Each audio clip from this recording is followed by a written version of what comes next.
Imyaka 9 iraheze, ni ukuvuga kuva mu mwaka wa 2016 abenegihugu bo muri zone ya Gatumba iri muri komine Mutimbuzi ni mu ntara ya Bujumbura bahanzwe n'ikibazo c'imyuzure y'amazi iva ku ruzi Rusizi kuzura bivuye ku mvura no ku nzuzi zigwisukamwo maze rugata inzira rugatembera mu mazu y'abantu rugahitana abantu n'ibintu. Mu mwaka w'2021 niho amazi yongeye gutwara abantu ku murindi munini, aho umuryango utabara imbabare Croix Rouge mu rurimi rw'igifaransa waharuye imiryango irenga 6400 itagira aho ikika umusaya. Ico gihe abajeje intwaro barahishikiye barabona ko kwico kibanza tari ico kuba. Muri uwo mwaka nyene niho leta y'u Burundi ifadikanije n'ishirahamwe ryitaho ineza y'ibibondo UNICEF hamwe n'umuryango utabara imbabare Croix Rouge yubakiye imiryango 467 yari yakozweko cane n'iyo myuzure mu kibanza ca Sobere kiri muri zone Marambya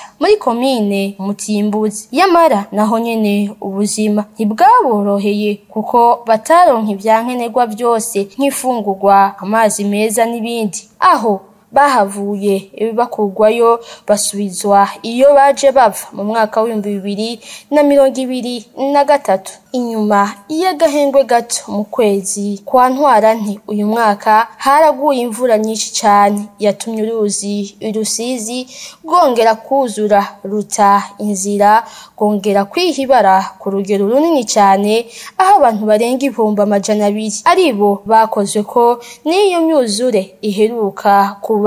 Abarenga 100 nabo baratutwabo barahunga, bikaba byari bibaye imboneka rimwe kuva zone ya Gatumba yatangura guhura n'ico kibazo c'imyuzure, aho imbere yaho abo bonegihugu bari bagumye batabaza basaba ko bo kubakirwa idiki rizozibira amazi kugira ntibatwagwe, ariko akamo kabo naho kageze. Itariki ya 16 ndamukiza niho ubushikiranganje bw'intwaro yo hagati, iterambere rusangi n'umutekano bufadikanije n'ubuserukizi bw'ishirahamwe mpuzamakungu ONU bwasohoye itangazo rivuga ko abo bose bakozwe ko n'ibiza vy'imyuzure bazokubakirwa bakimugwa. Abo bene gihugu bo muri zone ya Gatumba bakaba bagiye kwimurirwa kure y'ikiyaya ubutakigaruka nkuko vyavugiwe mu nama nshikiranganje yabaye kuwa 17 ndamukiza uyu mwaka turimo.